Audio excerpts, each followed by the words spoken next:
चलिए, तो इस पर चर्चा के लिए हमारे साथ हमारे गेस्ट का पैनल जो है वो जुड़ चुका है, उनका रुख करेंगे और साथ ही चर्चा करेंगे कि आखिर देखिए जो चुनावी परिणाम है 4 जून को जिसका इंतजार है उसमें क्या इस बार देखने को मिलेगा। अनुरुद्ध सिंह हमारे साथ बीजेपी प्रवक्ता हैं, जुड़ गए हैं। आदेश भारद्वाज प्रवक्ता कांग्रेस के जुड़ गए हैं। अजीत यादव प्रवक्ता सपा। राजलक्ष्मी जोशी राजनीतिक विश्लेषक हैं। निरंजन पोद्दार राजनीतिक विश्लेषक हैं। आप चारों का सबसे पहले न्यूज इंडिया पर बहुत बहुत स्वागत है। निरंजन जी, आपसे जानना चाहूंगी, देखिए कहा जा रहा था कि नॉर्थ जो रीजन है, ठीक है, हिंदी बेल्ट पे तो बीजेपी स्ट्रांग है ही, लेकिन जो दक्षिण एरिया है वहां पर बीजेपी कुछ नहीं कर पाएगी और उसी के आधार पर इंडिया अलायंस भी जीत का दम भर रही थी। लेकिन अब जो आंकड़े बता रहे हैं उसने तो चाहे केरला हो, आंध्र प्रदेश हो, सिक्किम हो या फिर तेलंगाना ही क्यों ना हो, हर एक राज्य में बीजेपी की एंट्री को सुनिश्चित कर दिया है। सीटें बेशक से ज्यादा ना हो, लेकिन हाँ सीटें आनी तय है। अब इसको लेकर आप क्या कहेंगे? क्या नॉर्थ में भी अब बीजेपी का जादू चल चुका है और ये सिर्फ एग्जिट पोल नहीं कह रहा है, बल्कि ये एग्जिट पोल एग्जैक्ट पोल में बदलेगा और दक्षिण में भी बीजेपी का जादू चलेगा? आपको क्या लगता है? देखिए पूजा जी, निश्चित रूप से आप मेरी बात थोड़ा सा ध्यानपूर्वक सुनिए।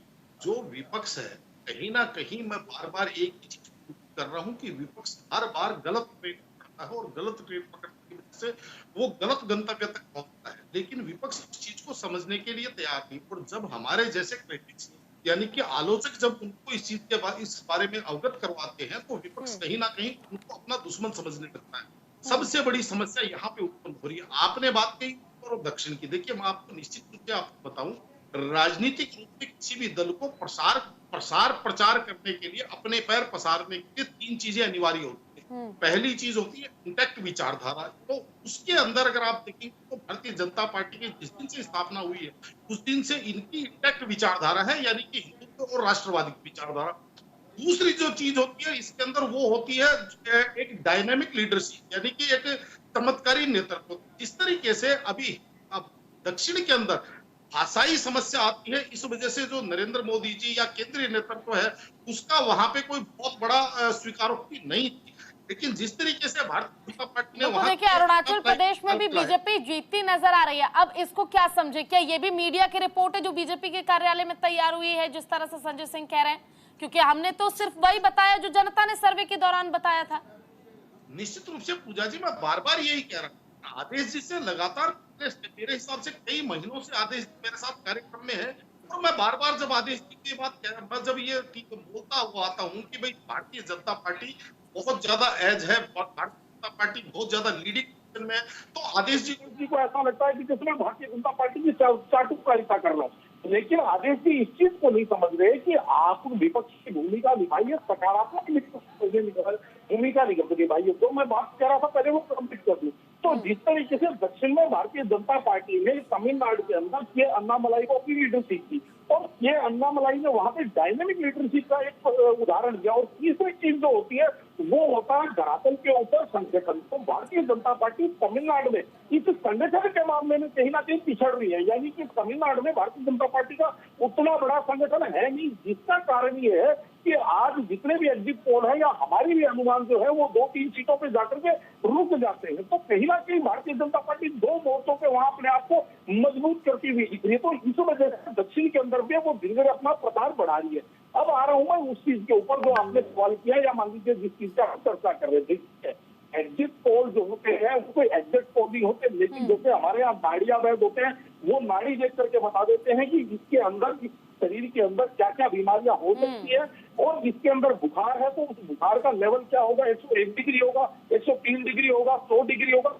कि इस चीज का एग्जैक्ट परिणाम तब आता है जब उसका साइंटिफिक रूप से उसका टेस्ट करवाया जाए या थर्मामीटर से बुखार नापा जाए। लेकिन जो संकेत नाड़िया वेद देते हैं कि शरीर के अंदर ये प्रॉब्लम है, तो ये एग्जिट पोल भी कदाचित वो ही एक समझ लीजिए विधि है कि आपको एक संकेत दे देंगे जनता किस तरफ जा रही है।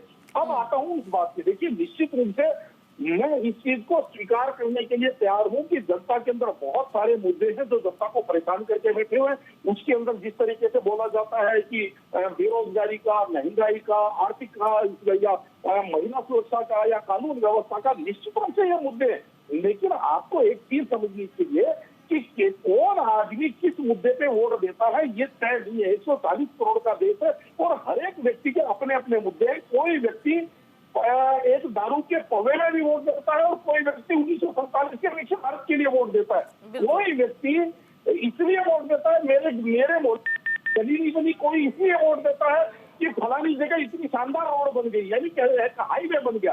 तो कहने का तात्पर्य, अगर आप ये मान करके बैठ जाएंगे कि एक ही मुद्दे पे सारे के सारे लोग वोट करेंगे तो कहीं ना कहीं आप गलती करते हैं। और यहाँ पे सबसे बड़ी जो बात है वो ये मैं आपको बता दूं कि जितने लोग पिछले 10 वर्षों के अंदर भारतीय जनता पार्टी के लोग निराश थे, वो लोग उससे ज्यादा निराश कहीं ना कहीं विपक्ष थे। क्यों? क्योंकि विपक्ष जिस तरीके से तर्कहीन बातें या यूं कहेंगे जिसको कहते हैं कि डबल स्टैंडर्ड या दोहरा मापदंड जिस तरीके से करता हुआ दिखता है, वो इसलिए क्योंकि पूजा जी आपको समझनी पड़ेगी कि आप कोई अगर किसी चीज की प्रॉब्लम बताते तो आपको उसके साथ सोल्यूशन भी बताना पड़ेगा। आपने ये तो कह दिया कि देखिए इन लोगों के जी दो बिंदुओं पे बात करूंगा। पहला बिंदु, भारत की जनता बहुत ज्यादा सेंटिमेंटल है और जब विपक्ष ये सोचता है कि भाई इस वजह से या उस वजह से हमें वोट दे देगी, कहीं ना कहीं विपक्ष वही गलती करता है। सेंटिमेंटल मैं क्यों कह रहा हूँ, इसका एक उदाहरण देखिए, आपको मैं बता रहा हूँ। और इन चुनावों के अंदर अगर भारतीय जनता पार्टी इन एग्जिट पोल के आधार के ऊपर ये अगर एग्जिट पोल में शामिल होते हैं तो इसका केवल एक ही कारण है और वो कारण है सेंटीमेंट। मैं आपको सीधी बात बता रहा हूँ, क्योंकि अगर कोई सोच रहा है कि इस कारण से उस कारण से, तो आपको मैं बिल्कुल स्पष्ट शब्दों में कह रहा हूं कि राजस्थान के अंदर 5 वर्षों के अंदर अशोक गहलोत जी ने इतनी योजनाएं लागू करी और इतना अभूतपूर्व काम किया कि मेरे हिसाब से आज तक किसी मुख्यमंत्री ने इतनी शानदार योजनाएं और धरातल तक नहीं पहुंचाई होंगी। बात करें छत्तीसगढ़ की, तो छत्तीसगढ़ के में अंदर भी भूपेश बघेल जी की सरकार ने काम कोई बहुत खराब नहीं किए थे, बहुत शानदार काम किए थे, लेकिन फिर भी जनता ने उनको नकार के बाहर कर दिया। उसका केवल एक ही कारण था और वो कारण था सेंटीमेंट, यानी कि भावनाएं। कि जिस तरीके से अशोक गहलोत जी भावनाओं को लोगों को आहत करते थे। ये बात मैं क्यों कह रहा हूँ, ये इसलिए कह रहा हूँ कि एक वहां पे घटना घटती है कि एक रोड रेज के अंदर एक व्यक्ति की दुखद मृत्यु हो जाती है या हत्या हो जाती है, तो लेकिन वो जो विक्टिम है वो मुस्लिम समाज से, और अशोक गहलोत जी दूसरे दिन उसके घर जाते हैं, उसको 50 लाख रुपए देते हैं, उसके परिवार में से एक नौकरी देते हैं और उसके पूरी की पूरी उनको वो करते हैं। लेकिन वैसी घटना 2 दिन बाद में फिर होती है और उस दिन मरने वाला हिंदू होता है, तो वहां पे केवल अशोक गहलोत जी का केवल एक ट्वीट आ जाता है सांत्वना का। तो कहने का तात्पर्य ये है कि जनता इन चीजों को समझती है, इन चीजों को देखती है। और इन चुनावों के अंदर भी आपको मैं बताऊं, जो हिंदुत्व और सांस्कृतिक राष्ट्रवाद का जो एक मूड और सेंटीमेंट जनता का है, उसको विपक्ष अभी नहीं पकड़ पा रहा है। विपक्ष क्या करता है कि 5 साल जनता के भावनाओं से खेलता है, चुनाव के दौरान वो कथित हिंदू या कथित राष्ट्रवादी बन जाता है। यानी निरंजन जी, ये कहा जा सकता है कि अगर धर्म का कार्ड प्ले करता विपक्ष भी, तो शायद हो सकता था कि नेक टू नेक फाइट जरूर होता, लेकिन धर्म का कार्ड प्ले करने के लिए उनके पास भी कुछ पुख्ता होना चाहिए, जैसा बीजेपी के पास है। इसके अंदर पूजा जी थोड़ा सा आपको समझने की जरूरत है। इसमें हेयरलाइन डिफरेंस है, और हेयरलाइन डिफरेंस ये है कि धर्म का कार्ड अलग चीज होती है, धार्मिक भावनाएं अलग चीज होती है। जब आप जामा मस्जिद से जाकर के वोटों के लिए फतवा जारी करवाते थे तो उसको तो आप कहते थे राजनीतिक जादूगरी, और आज अगर आप इसको धर्म का कार्ड कहते हैं तो ये दोहरा मापदंड। आप अगर इफ्तारी बिना रोजे रखे इफ्तार पार्टियों के अंदर जाकर के टोपियां लगा करके फोटोएं खिंचा करके लोगों को प्रभावित करने की कोशिश करें तो आप ये कहें कि ये समानता है। और लेकिन अगर आप एक वर्ग को केवल इसलिए दुत्कारते हैं, अगर आप सनातन को ये कहते हैं कि कोड है, ये तो मलेरिया है, ये तो डेंगू है, तो उनके साथ आप गठबंधन करते हैं, तो जनता इस चीज को कतई स्वीकार नहीं करती। जनता सर्वधर्म संभाव को तो स्वीकार कर सकती है, लेकिन एक धर्म का प्रभाव और दूसरे धर्म का अभाव, इसको कतई स्वीकार नहीं कर। अब निरंजन जी देखिए, सवालों की बौछार आप पर हो गई है, जरा चाहूंगी कि आप सपा और कांग्रेस को संतुष्ट करें अपने जवाबों से। देखिए पूजा जी, मेरा ये मानना है, और मैं बार बार एक ही बात कह रहा हूँ, बाकी की सारी चीजें 4 तारीख को क्लियर हो जाएंगी। मेरा ये मानना है कि वोटों के आधार के ऊपर, यानी कि लोगों के द्वारा ये वोटों के आधार पे सत्ता परिवर्तन नहीं होने जा रहा हूँ। जिस तरीके से समाजवादी पार्टी के प्रवक्ता और कई प्रवक्ताओं को मैं कल से देख रहा हूँ, जिस तरीके की भाषा की बात कर रहे हैं, देखिए, तीर तमंचे तोप तलवारों से अगर वो सत्ता परिवर्तन कर दें तो मैं कह नहीं सकता, लेकिन वोटों से तो सत्ता परिवर्तन नहीं हो रहा, इस चीज की तो गारंटी है। और जो अभी आदेश जी कह रहे थे, देखिए निश्चित रूप से कर व्यवस्था हमारे शास्त्रों के अंदर, जैसे आदेश जी ने कहा, मैं उसी को तुलसीदास जी की भाषा के अंदर आपको समझाता हूँ कि बरसत हर्षत सब लखे, करसत लखे ना कोई, तुलसी प्रजा सुभाग से भूप भानु सो होए। यानी कि ये तुलसीदास जी की भाषा के अंदर मैंने आदेश जी की बात को कही, लेकिन इसको आपको ये भी समझनी पड़ेगी कि ये जो कर व्यवस्था है ये आजाद भारत के अंदर किसके द्वारा स्थापित की गई? ये उन कांग्रेसी सरकारों के द्वारा स्थापित की। और अगर ये वर्तमान जीएसटी विधि की बात करते हैं तो आदेश जी आपको ये चीज समझनी चाहिए, जीएसटी की स्थापना के लिए, जीएसटी लागू करने के लिए एक जीएसटी कमेटी बनाई गई थी जिसके अंदर 32 मेंबर थे, जिसके अंदर तमाम राज्यों के फाइनेंस मिनिस्टर मेंबर थे, जिसके अंदर केंद्र के केवल 2 प्रतिनिधि थे और एक वित्त मंत्री थे। और उनके अंदर अगर आप कहेंगे तो 14 लोग जो है वो भारतीय जनता पार्टी शासित या भारतीय जनता पार्टी